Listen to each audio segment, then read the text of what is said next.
profanons de nous dire que chaque génération doit, dans une relative opacité, découvrir sa mission, la remplir ou la trahir. À moi, Godelaine Agbidi-Noukou, de nous dire que chaque génération a le devoir de s'élever au-delà des précédentes.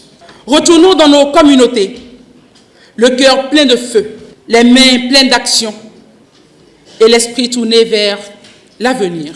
Je vous exprime ma profonde gratitude à vous tous qui êtes venus du nord, du sud, de l'est, de l'ouest, du Bénin, pour prendre part à cette première édition du sommet de la jeunesse béninoise. Je voudrais une fois encore, avant la lecture des grandes lignes du plaidoyer de la première édition du sommet de la jeunesse béninoise, remercier nos partenaires, eux qui n'ont ménagé aucun effort pour faire de ce moment un tournant décisif dans l'histoire de notre patrie commune, le Bénin. Notre profonde gratitude va à l'endroit de nos ministères des sports et de la culture.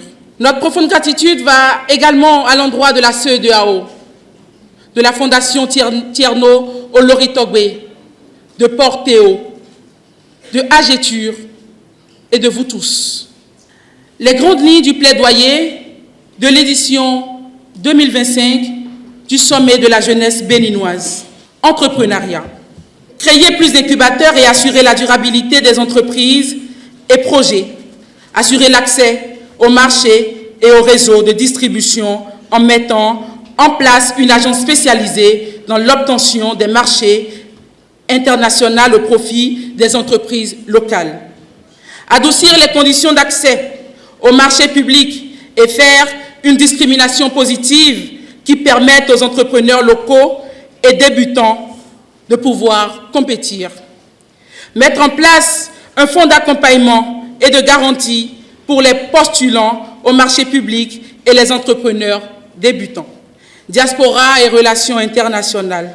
Institutionnalisation de l'engagement de la diaspora dans le processus de développement. La création d'un fonds d'investissement pour la jeunesse.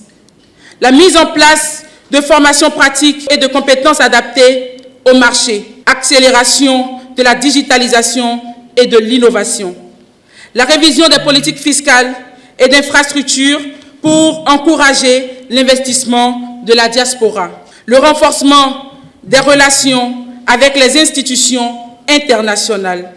La création de partenariats publics-privés pour la mobilisation des ressources. Tourisme. Le développement de la route des esclaves. La valorisation des arts traditionnels et contemporains. La modernisation des infrastructures touristiques. L'intégration des communautés locales dans les projets touristiques.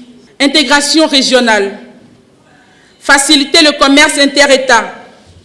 La coopération du secteur public-privé. Le libre-échange. Faciliter l'économie locale.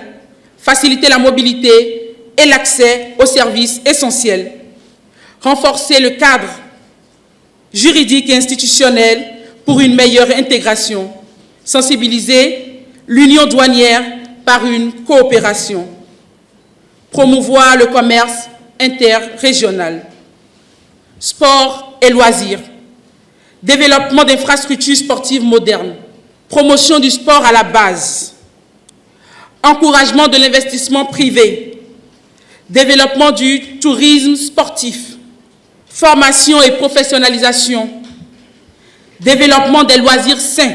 Organisation d'événements sportifs inclusifs. Éducation et formation professionnelle. Application de l'approche Learning by Doing. Apprendre en faisant, à partir de la classe de seconde jusqu'à l'université. Modernisation des ateliers et centres de formation au métier. Intégration des représentants des jeunes dans le conseil d'administration de la dette. Engagement civique et citoyen. Le renforcement de l'éducation civique et citoyenne. La création d'un fonds de soutien aux initiatives de jeunes. Promotion du dialogue intergénérationnel et de l'engagement politique. Environnement. La création du Conseil national des jeunes pour l'énergie verte. Organisation d'assises nationales sur les énergies renouvelables. La mise en place de clubs énergie-climat dans les lycées et universités. Participation aux conférences internationales sur l'environnement et l'énergie. plaidoyer pour les politiques publiques favorables à l'entrepreneuriat, participation politique et gouvernance moderne, le rétablissement et le renforcement de l'organe consultatif de la jeunesse, l'instauration d'un quota de 30% de jeunes dans toutes les institutions consultatives et électives de notre pays, création d'une Académie nationale des jeunes leaders publics et politiques, le lancement de fonds publics d'appui à l'innovation citoyenne des jeunes, la mise en place d'une plateforme numérique, santé et bien-être, mise en place de centres de santé jeunes dans chaque commune, programme national de volontariat sanitaire en milieu scolaire et universitaire, intégration systématique de la santé mentale dans les soins de santé primaire, création de 77 espaces de prévention des MNT, commission sectorielle, innovation technologique et numérique, la création de Fonds national jeunesse et innovation technologique, intégration de l'apprentissage du codage et de la culture numérique dans les collèges et lycées, développement de Fab Lab et Espace Tech dans chaque département, instauration d'un programme national de stage tech obligatoire dans les entreprises et start-up.